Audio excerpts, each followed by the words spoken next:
Welcome to my channel. My name's Bissy, and in this episode, we'll be breaking down Season 1, Episode 1 of Talamasca, The Secret Order. If you haven't seen the episode, please know that this video is one massive spoiler. So here's your spoiler warning. So without further ado, let's get into the episode. Season 1, Episode 1 of Talamasca, The Secret Order opens with a young woman named Soledad walking through the streets of East London. She enters a building with a passcode and locates a file with most of the information redacted, other than the alias Chrysalis.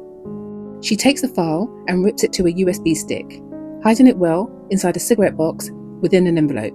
Outside, she realizes that she's being followed. She looks for a safe place to hide the file and manages to stash it high, out of the way. She ends up on a train track where she's confronted by a powerful vampire who can control others with just a snap of his fingers.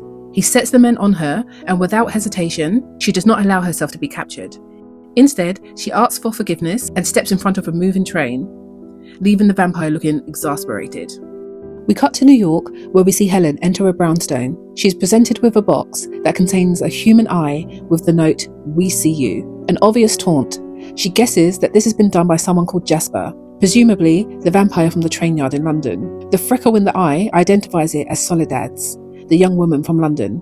Despite the sad loss, Helen resolves that Soledad must be replaced. We then jump to a young man named Guy Anatol, a bright, recent law graduate who is anxious to begin his new career. We meet him at his interview with a big law firm, where he successfully tapped into the thoughts of one of his interviewers. During the interview, we learn that Guy's mother was an addict and passed away when he was 9 years old. After the interview, we learn that he is taking medication for the voices he is hearing, and has been hearing for a long time. Upon leaving the firm, he is followed by Helen, who offers him a different opportunity.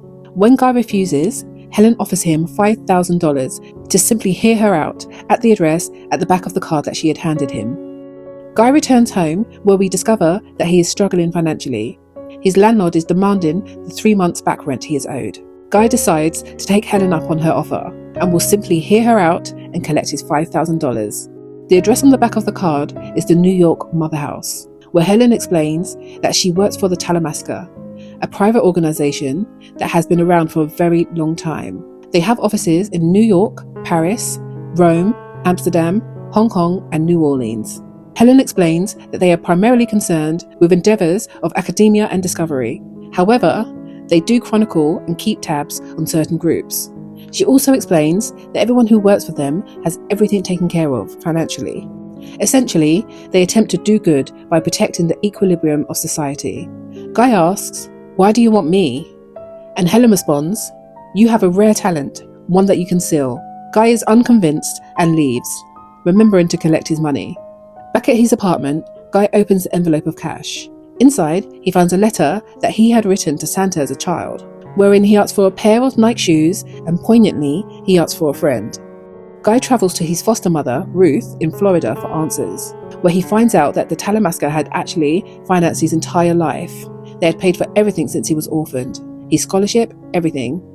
Ruth is scared, and we discover that she has actually signed a non-disclosure agreement.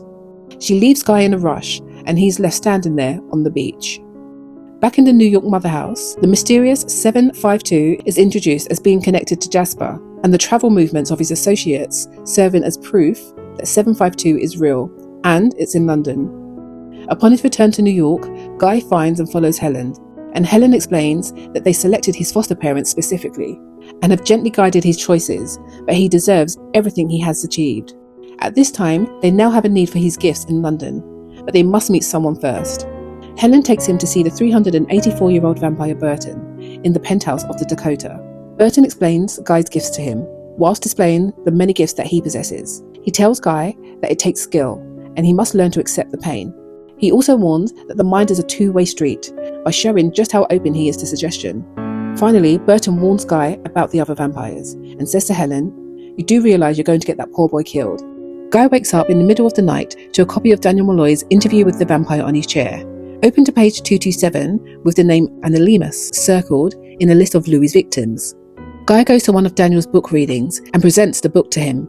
Daniel knows what this is immediately and writes a message to Guy to meet him out back. Guy confronts Daniel and asks what he knows about his mother, Anonymous.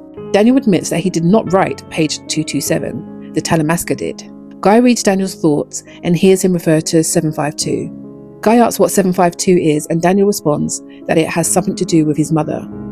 His mum is alive. Daniel airdrops him a picture and instructs him to look closely. At home, Guy scrutinises the image and sees a reflection of Big Ben in the building.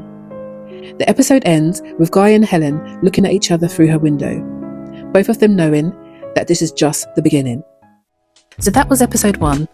I really enjoyed this episode. It left me intrigued, but also satisfied.